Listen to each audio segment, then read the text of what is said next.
सर्व BA-TYच्या विद्यार्थ्यांचं या ऑनलाईन क्लासमध्ये स्वागत करतो.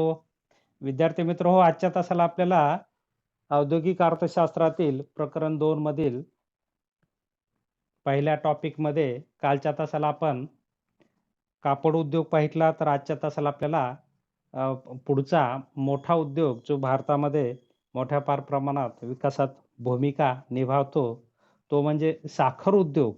आज साखर उद्योगाची माहिती आपल्याला या ठिकाणी घ्यायची आहे, त्याचा अभ्यास करायचा आहे. शुगर इंडस्ट्री आपण पाहतो की भारतीय अर्थव्यवस्था ही मिश्र प्रकारची अर्थव्यवस्था आहे, ज्यामध्ये सरकारी, खाजगी आणि सहकारी क्षेत्राचं सहअस्तित्व असलेलं आपल्याला दिसून येतं. आणि म्हणून आपण पाहतो की भारतीय अर्थव्यवस्थेच्या विकासाला वेग या ठिकाणी प्राप्त झालेला आहे. यामध्ये मुख्य स्रोत किंवा मुख्य आपण पाहूया की ज्यामध्ये अ, कृषी उद्योग ज्याला आपण म्हणूया की साखर उद्योगाला कृषी उद्योग म्हणतो. कारण आपण पाहतो की कृषी मालावर प्रक्रिया करून देशामध्ये या उद्योगात मोठ्या प्रमाणात भांडवल गुंतवणूक झालेली आहे. मोठ्या प्रमाणात या ठिकाणी या क्षेत्रातून रोजगार प्राप्त होतो. मोठ्या प्रमाणात आपण पाहतो की या ठिकाणी साखर निर्मिती केल्या जाते आणि मोठ्या प्रमाणात ही साखर आपण निर्यात करून विदेशी चलन देखील प्राप्त करतो. म्हणजे अशा प्रकारची एक चांगली भूमिका विकासाच्या अनुषंगाने साखर उद्योगाची असलेली आपल्याला दिसून येते. तसं भारताला आपण पाहतो की साखरेचा प्राचीन इतिहास आहे की सुरुवातीपासूनच साखर किंवा गुळाचं या पद्धतीने आपण पाहतो की ऊसावर प्रक्रिया करून उत्पादन घेतलं जात होतं आणि अ, त्याच्यामध्ये आज आपण पाहतो की बदलत्या काळामध्ये आधुनिक तंत्रज्ञानाचा वापर करून मोठ्या प्रमाणात उत्पादन आपण घेत आहोत. आज आपण पाहतो की जागतिक पातळीवर भारताचा साखरेच्या उत्पादनामध्ये दबदबा असलेला आपल्याला दिसून येतो. साखरेच्या उत्पादनात भारत तर स्वयंपूर्ण झालाच, परंतु आपण मोठ्या प्रमाणात निर्यात देखील करतो. आपण पाहतो की साखरेचे उपयोग अनेक ठिकाणी जसं की आपल्या रोजच्या व्यवहारामध्ये आपल्याला साखर भरपूर लागते. तसंच इतर कृषी मालांवर प्रक्रिया करत असताना जसं की बेकरी फूड्स असेल, स्वीट मार्ट्सवरील जेवढे गोड पदार्थ आपण खातो, बिस्किट इंडस्ट्रीमधले असेल, की हे सगळीकडे साखर बरीच लागते. आपण पाहतो कोल्ड ड्रिंक्समध्ये साखर लागते आणि त्यामुळे साखरेची डिमांड एवढी आहे, की आपण पाहतो की भरपूर डिमांड आहे आणि प्रत्येक ठिकाणी साखरेचा उपयोग होतो आणि म्हणून साखर ही महत्त्वाची आहे. म्हणून साखरेच्या किमती आता पाहतो की आपण 1991 पर्यंत सरकारचे पूर्ण आपण भारतीय अर्थव्यवस्था ही बंदिस्त अर्थव्यवस्था होती आणि किमतीवर नियंत्रण, साखर उद्योगावर नियंत्रण शासनाचं होतं. परंतु त्याच्या विकासाला मर्यादा आल्यामुळे नंतर आपण पाहतो की वेगवेगळ्या समित्या नेमून अ, साखर उद्योगाची परिस्थितीचा अभ्यास केला आणि येणाऱ्या अडचणींना तोंड देण्यासाठी किंवा साखर उद्योगांच्या विकासाला अनुकूल वातावरण करण्यासाठी शासनाने अलीकडे आपण पाहतो मुक्त धोरणाचा स्वीकार केलेला आहे. सुरुवातीला आपण पाहतो की साखर उत्पादन जेवढं झालं त्यापैकी 40% गव्हर्नमेंटला साखर द्यावी लागत होती. कारण राशन दुकानाच्या माध्यमातून गरीब लोकांना गव्हर्नमेंट साखरेचा पुरवठा करत होतं. हा पुरवठा करण्यासाठी 40% लेव्हीच्या माध्यमातून साखर कमी किमतीमध्ये कारखान्यांना शासनाला द्यावी लागत होती. परंतु आपण पाहतो की ही साखर शासन कमी किमतीमध्ये खरेदी करत होतं आणि त्यामुळे बरेच कारखाने तोट्यात जात होते. म्हणून नंतरच्या कालखंडामध्ये कारखान्यांचा तोटा कमी करण्यासाठी किंवा याच्यामध्ये स्पर्धा निर्माण व्हावी म्हणून किंवा खाजगी क्षेत्रांचा सहभाग वाढावा म्हणून शासनाने लेव्ही साखर घेणं बंद केलं आणि आता शासन राशन दुकानाच्या माध्यमातून जो साखरेचा पुरवठा करतो, ते खुल्या मार्केटमध्ये साखरेची खरेदी करून गरिबांना तशा प्रकारे साखरेचा पुरवठा करतं. म्हणजे आजचा आपण विचार केला तर आज साखर उद्योगाबद्दलचं धोरण शासनानं बऱ्याच प्रकारे फ्री हँड ज्याला आपण म्हणूया की केलेलं आहे. कारण भारताच्या अर्थव्यवस्थेमध्ये साखर उद्योगाचा फार मोठा वाटा आहे. आज आपण पाहतो की सुरुवातीच्या काळामध्ये साखर उद्योग 25 किलोमीटरच्या आत एक कारखाना जर असेल तर दुसरा कारखाना उभा करता येत नव्हता आणि आपण पाहतो की त्यामुळे बऱ्याच शेतकऱ्यांचा ऊस शेतातच राहत होता. म्हणजे म्हणजे ऊस शेतात आहे, पण कारखाना नसल्यामुळे शेतकऱ्यांना अडचणी येत होत्या. त्यावर प्रक्रिया होत नव्हती. बऱ्याच शेतकऱ्यांचा ऊस जात नव्हता आणि पर्यायाने शेतकऱ्यांचं नुकसान होऊ नये आणि म्हणून यामध्ये स्पर्धा निर्माण व्हावी, नैसर्गिक साधनांवर प्रक्रिया निर्माण व्हावी, म्हणून शासनाने आता आपण पाहतो, की अशा प्रकारचे जे बंधने होती साखर उद्योगावर, ती बंधने आता शिथिल केलेली आहेत. त्यामध्ये पूर्ण स्वातंत्र्य दिलेलं आहे, की अशा प्रकारच्या आता कुठल्याही मर्यादा न ठेवता थोड्याफार प्रमाणात आपण पाहतो, की किमतीच्या बाबतीतलं धोरण आणखीनही नियंत्रणात्मक आहे, की शासनाने किंमत ठरवून दिल्यापेक्षा म्हणजे उसाला किंमत ठरवून दिलेली आहे आणि कच्च्या मालाची किंमत ठरवून दिल्यामुळे साखरेला आपण पाहतो, की कारखान्यांना त्या प्रमाणात ऊस खरेदी करून शेतकऱ्यांना तशी चांगली किंमत आता त्यांच्या ऊसाला मिळत आहे आणि त्याच्यामुळे आपण पाहतो, की यामुळे ग्रामीण अर्थव्यवस्था भक्कम होत आहे. आपण पाहतो, की एक साखर कारखाना जवळपास पूर्ण तालुक्याला जगवतो असं म्हटलं तर वावगं ठरणार नाही. कारण आपण पाहतो डायरेक्ट, इनडायरेक्ट मोठ्या फार प्रमाणात लोकांना रोजगार प्राप्त होत असतो. एक तर शेतकऱ्यांच्या शेतमालाला डायरेक्ट मागणी येते आणि शेताच्या जवळच कारखाना असल्यामुळे न्यायला ते परवडतं, त्याची वाहतूक करायला परवडतं. त्याचबरोबर जे शेतीपूरक व्यवसाय लोकं करतात त्यांचाही व्यवसाय चालतो. कारण आपण पाहतो त्यामुळे ग्रामीण भागात मोठ्या फार प्रमाणात रोजगार निर्मिती होते. लोकांचे आर्थिक व्यवहार वाढतात आणि त्यामुळे एक विकासाला संधी या उद्योगाच्या माध्यमातून ग्रामीण अर्थव्यवस्थेला मिळते आणि म्हणून साखर उद्योगाचं महत्त्व ग्रामीण अर्थव्यवस्थेशी आपण पाहिलं तर ते अनन्यसाधारण आहे आणि म्हणून आपण पाहतो की साखर उद्योगाचं स्थानीयकरण हे ग्रामीण भागातच होतं. कारण आपण पाहतो की ऊसावर प्रक्रिया केल्याच्या नंतर जो कच्चा माल आहे त्याचं पक पक्क्या मालात रूपांतर केल्यानंतर बऱ्याच प्रमाणात वजन कमी होतं. आणि भारत्यागी माल, कच्चा माल जे उद्योग वापरतात, ते कच्च्या मालाच्या सानिध्यात स्थापन होत असतात आणि म्हणून भारतातील सगळे साखर उद्योग आपण पाहतो, की हे ग्रामीण भागात आहेत, ग्रामीण उद्योग आहेत, कृषी उद्योग म्हणून आणि म्हणून भारताच्या ग्रामीण विकासामध्ये साखर उद्योगाची फार मोठी भूमिका आहे. अ, आपण पाहूया, की 2000 या ठिकाणी आपल्याकडे काही आकडेवारी पण आहे. 2018-19 मधली ही आकडेवारी आहे, की भारतामध्ये एकूण 532 कारखाने आहेत. 18-19 मध्ये ऊसाखालील क्षेत्र लागवड ते 5,502 हजार हेक्टर असलेलं आपल्याला या ठिकाणी दिसून येतं. त्यानंतर साखरेचं उत्पादन अ, 4,142 लाख टन झालेलं आपल्याला दिसून येतं. त्यानंतर मोलॅसिसचं उत्पादन 13,788 हजार टन्स झालेलं आपल्याला दिसून येतं. राज्यनिहाय जर आपण माहिती पाहिली तर राज्यनिहायमध्ये एकूण आपण पाहूया की एकूण उत्पादनामध्ये सर्वात जास्त साखर कारखाने म्हणा हे म्हणजे महाराष्ट्रात जरी आले असले तरी ऊसाचं क्षेत्र हे यूपीमध्ये जास्त आहे. सर्वात जास्त उत्तर प्रदेशमध्ये ऊसाचं क्षेत्र जास्त आहे, की क्षेत्राचं प्रमाण देखील आपल्याकडे या ठिकाणी आहे, की 4,737.1 अ, हे हजार हेक्टर एवढं यूपीमध्ये ऊसाखालील क्षेत्र होतं. त्यानंतर आपण पाहतो की महाराष्ट्रात दुसऱ्या नंबरचं ऊस लागवडीखालील क्षेत्र असलेलं आपल्याला दिसून येतं. 2,234 हजार हेक्टर. त्यानंतर अ, अ, बिहारमध्ये हे प्रमाण असलेलं आपल्याला दिसून येतं की 11,620.8 हजार हेक्टर क्षेत्राखाली ऊसाची लागवड झालेली आपल्याला दिसून येते. त्याचबरोबर ऊस लागवड गुजरातमध्ये, कर्नाटकमध्ये, तामिळनाडूमध्येही केल्या जाते. परंतु या राज्याच्या तुलनेत म्हणजे सर्वात जास्त ऊस लागवड आपण पाहूया की उत्तर प्रदेश, महाराष्ट्र आणि बिहार राज्यात झालेली आपल्याला दिसून येते. तसेच ऊसाचं उत्पादन, साखरेचं उत्पादन देखील आपण पाहूया की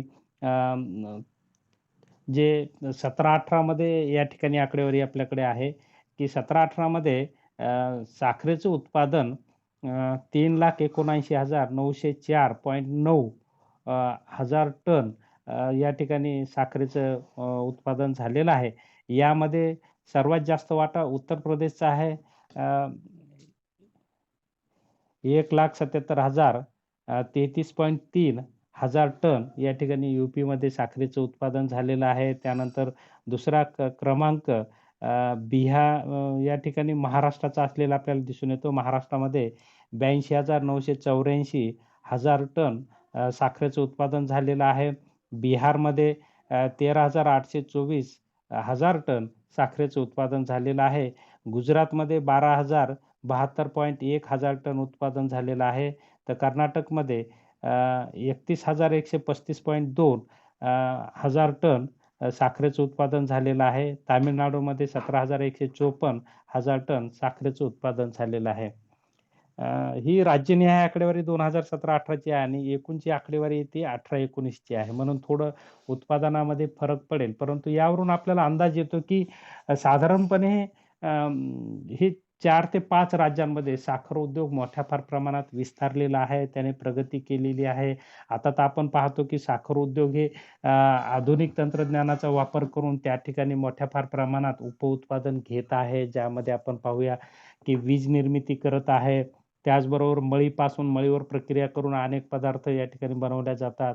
त्यानंतर ऊसाच्या चिपाड जे वेस्टेज मटेरियल असतं त्यावरही आपण पाहतो, की प्रक्रिया जरी केली तर कागद उद्योग, अल्कोहोल निर्मिती, वीज निर्मिती किंवा खत कारखाना अशा प्रकारे वेगवेगळे उपउत्पादन साखर उद्योगाच्या वेस्टेज मटेरियलपासून या ठिकाणी घेता येतात आणि बरेच कारखाने आता हे सगळं करत आहेत आणि त्यामुळे साखर कारखान्यांपासून मोठ्या फार प्रमाणात उत्पादनात वाढ होत आहे आणि म्हणून आपण पाहतो की देशाच्या अर्थव्यवस्थेला ऊर्जितावस्था प्राप्त करून देण्यासाठी साखर उद्योगाची महत्त्वाची भूमिका असलेली आपल्याला दिसून येते.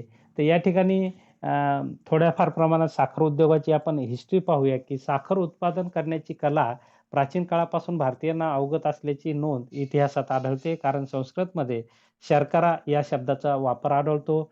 भारतीय साखर उद्योगाची सुरुवात 1903 मध्ये बिहार आणि उत्तर प्रदेशात स्थापन झालेल्या साखर कारखान्याने झाली. थोड्याच काळात या उद्योगाच्या विकासाला सुरुवात झाली. 1932 मध्ये भारतात 32 कारखाने कार्यरत होते. तर 1932 मध्ये सरकारने या उद्योगाला संरक्षण दिले आणि त्यामुळे या उद्योगाच्या विकासाला गती मिळाली. 1932 ते 48 या काळात उत्तर प्रदेश, बिहार आणि इतर राज्यात अनेक कारखाने सुरू झाले. स्वातंत्र्यप्राप्तीनंतर या उद्योगाची प्रगती झपाट्याने झाली. सहकारी आणि खाजगी क्षेत्रात अनेक कारखान्यांची उभारणी झालेली आहे. जानेवारी 31, 1995 पर्यंत भारतातील साखर कारखान्यांची एकूण संख्या 435 तर आज आपण पाहतो 18-19 मध्ये 532 आहे. त्यापैकी 244 कारखाने सहकारी जसं की आपण पाहतो की 50% पेक्षा जास्त या ठिकाणी प्रमाण आलेलं दिसून येतं की सहकार क्षेत्रात कारखाने आहेत. 1996-97 या काळात साखरेचे उत्पादन 153 लाख टन. आज आपण पाहतो की हे उत्पादन अ, पा 5,502 हजार टनवर म्हणजे 5.50 लाख टन आपल्याला दिसून येतं. अ, तर हे असं उत्पादन प्रचंड वाढ झालेली आपल्याला दिसून येते. म्हणजे 550 लाख टन या ठिकाणी आजचं उत्पादन आहे. त्यानंतर एकेकाळी भारतीय लोकांची साखरेची गरज भागविण्याची साखरेची आयात करावी लागत होती. परंतु आज आपण साखर उत्पादनाच्या बाबतीत स्वयंपूर्ण झालेलो आहोत. साखर उद्योगाचं थोडक्यात या ठिकाणी महत्त्व दिलेलं आहे, की भारतातील हा महत्त्वाचा मोठा कृषी उद्योग म्हणून साखर उद्योगाचा उल्लेख केला जातो. कापड उद्योगानंतर कृषी प्रधान उद्योग म्हणून साखर उद्योगाचा क्रम लागतो. जागतिकदृष्ट्या साखर उत्पादन करणाऱ्या राष्ट्रात भारताचा 4था क्रमांक आहे. भारताचा कितवा क्रमांक आहे साखर उत्पादनाच्या बाबतीत? 4था जागतिक पातळीवर 4था क्रमांक आहे. भारतातील रोजगार निर्मिती आणि कारखान्यातील मूल्यवृद्धी या दोन्ही दृष्टीने साखर उद्योगाचा 3रा क्रमांक आहे. या उद्योगात प्रत्यक्षात 3.25 लाख लोकांना रोजगार मिळतो, तर 25 दशलक्ष शेतकऱ्यांना अप्रत्यक्ष रोजगार मिळतो.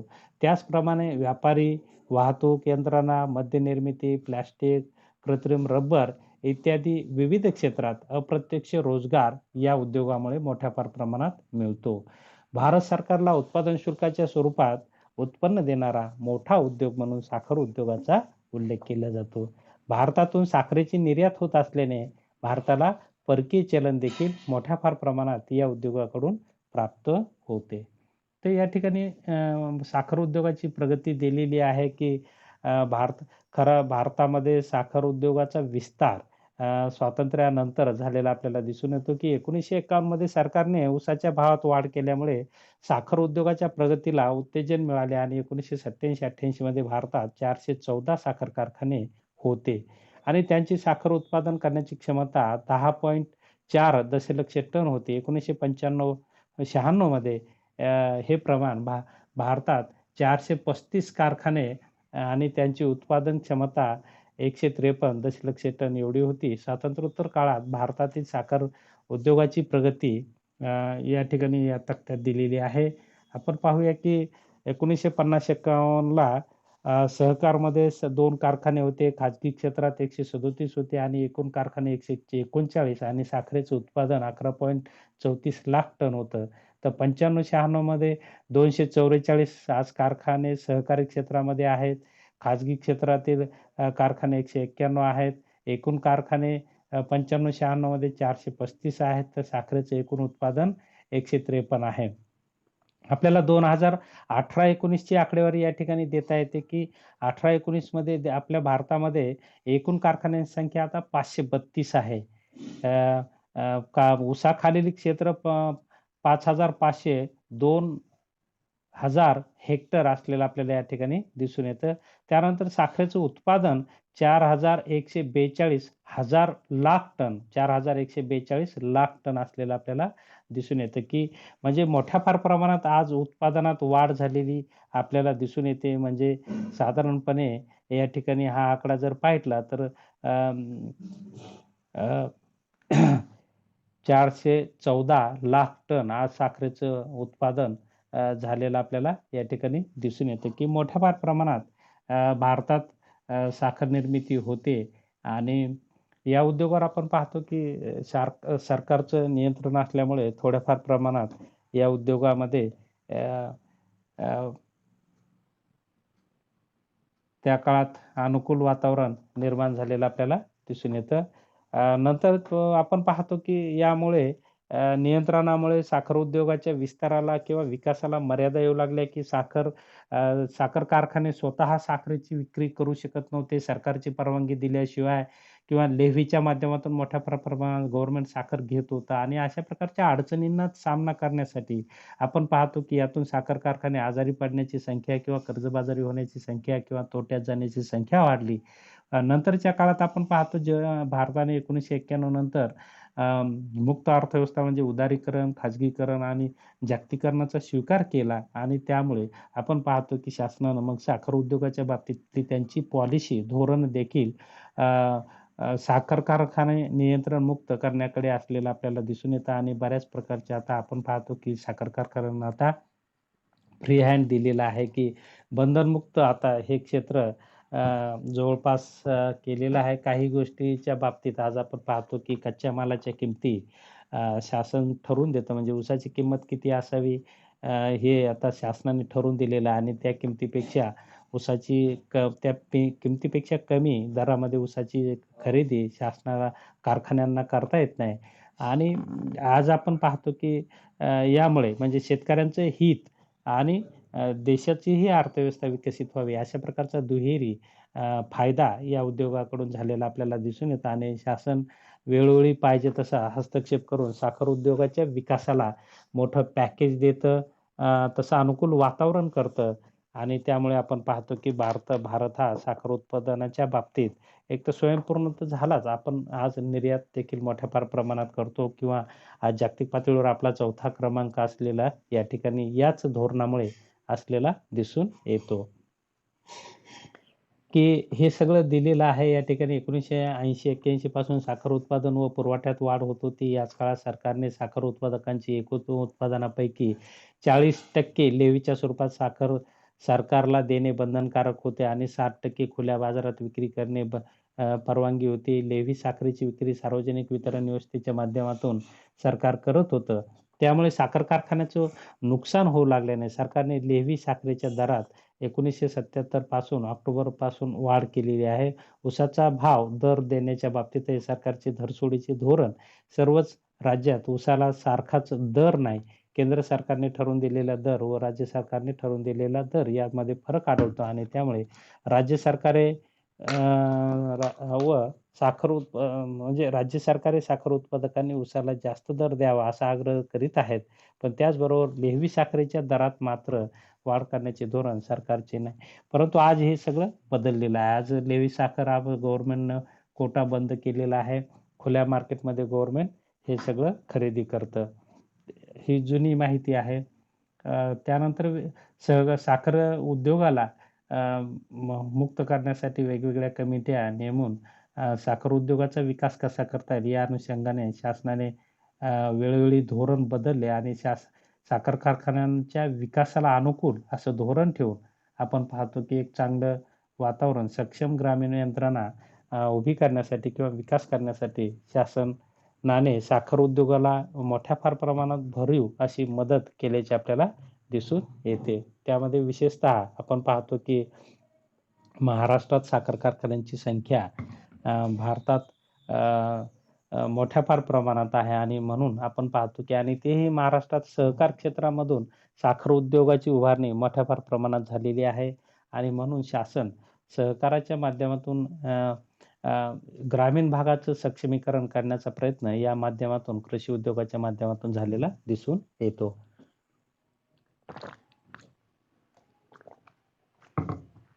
त्याचबरोबर साखर उद्योगाच्या अनेक समस्याही आपल्याला या ठिकाणी दिसून येतात की या ठिकाणी साखर उद्योगाच्या आपण समस्या पाहूया की दर एकरी उत्पादकता कमी आहे. आपण पाहिलं की कच्च्या मालावरच पक्क्या मालाचा या ठिकाणी उतार अवलंबून असतो. कच्चा माल जर चांगला असेल तर पक्का माल चांगला तयार होईल.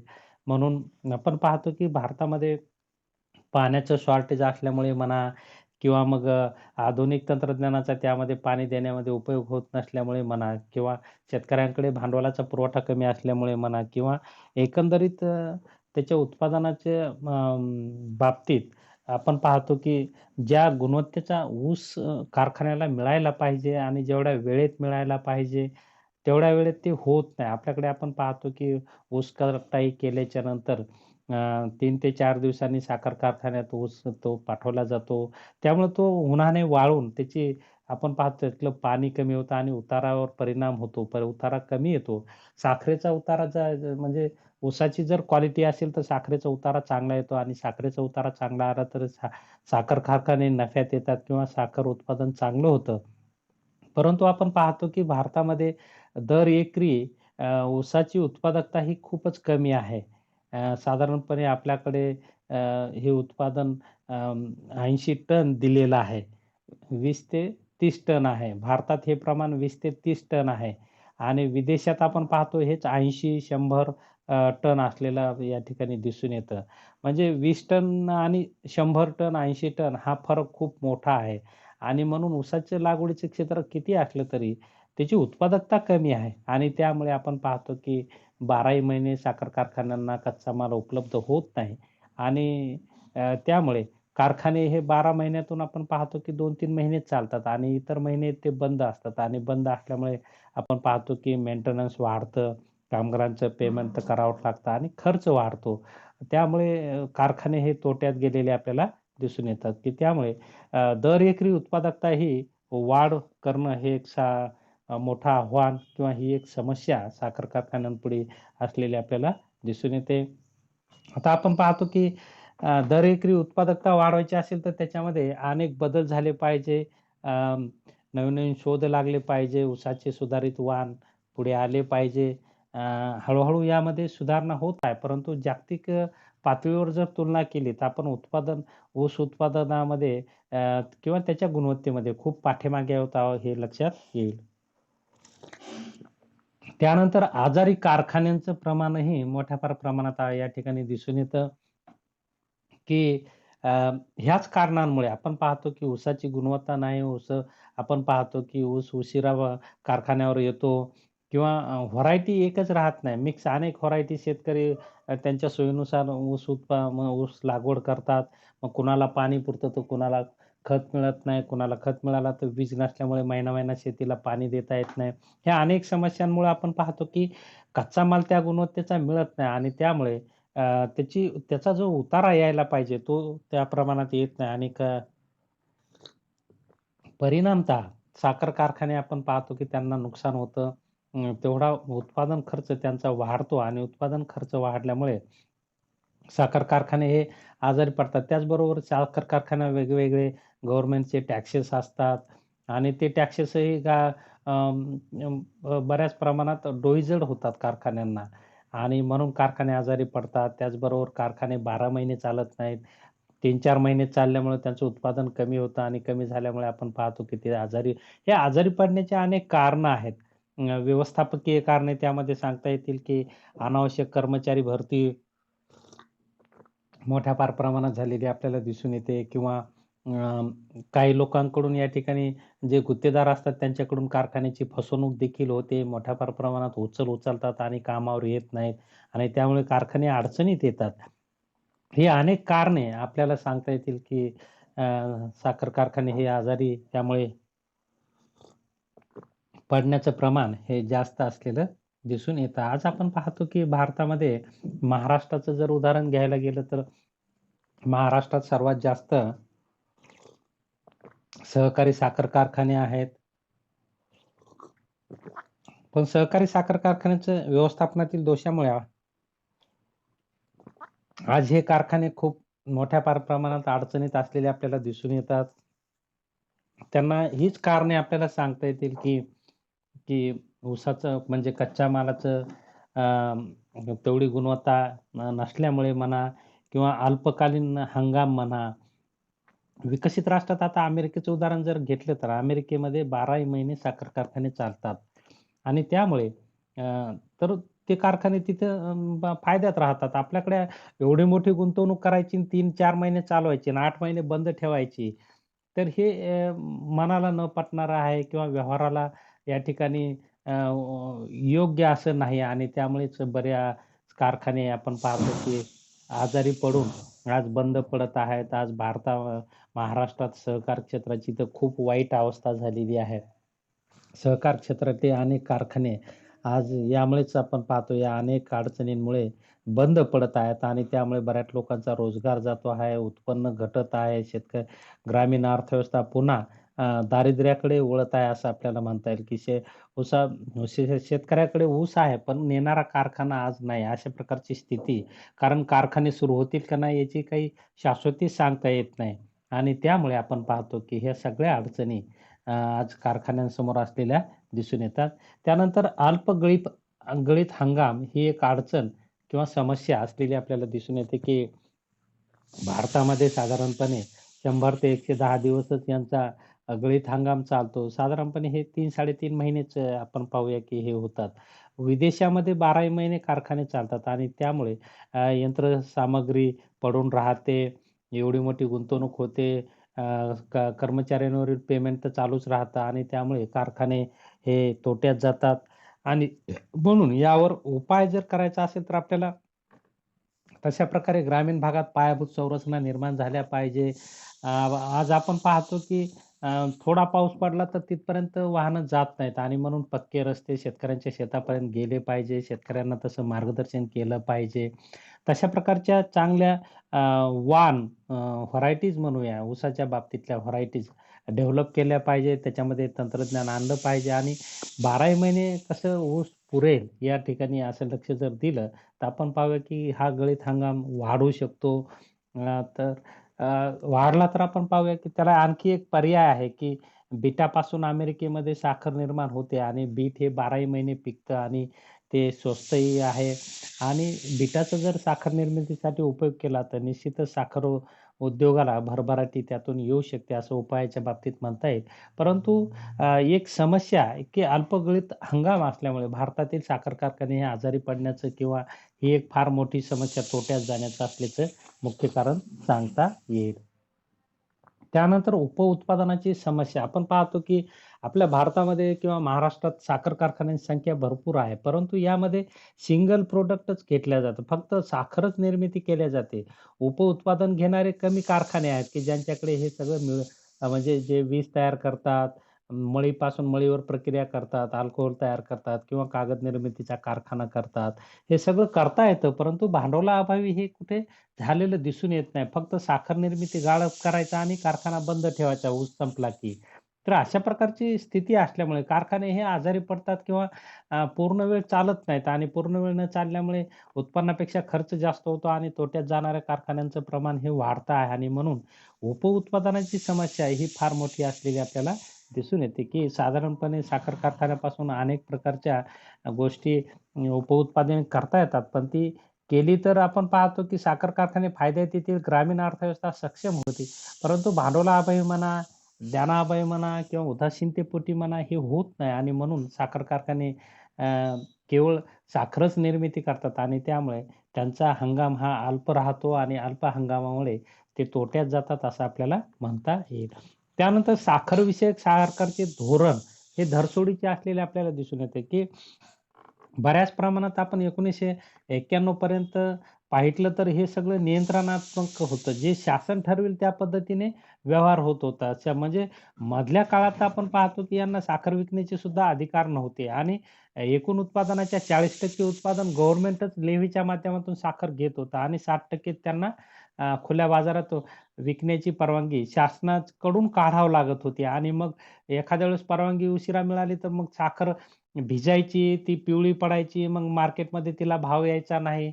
ह्या अनेक समस्या आपण पाहतो, की गोडाऊनची समस्या, स्टोरेजच्या अडचणी, ह्या सगळ्या अडचणींमुळे सरकारचे आपण पाहतो, की ह्या धोरणामुळे साखर उद्योग बरेच आपल्या भारतातील साखर उद्योग अडचणीत आलेला आहे किंवा आजारी कारखान्यांचं पडण्याचं ते एक मुख्य कारण असलेलं आपल्याला या ठिकाणी दिसून येतं. परंतु आता आपण पाहतो, की आता हे सगळं नियंत्रणमुक्त केलेलं आहे. परंतु आता बरेच कारखाने सहकार क्षेत्रात आपण पाहतो सगळं मोडीत निघालेलं आहे.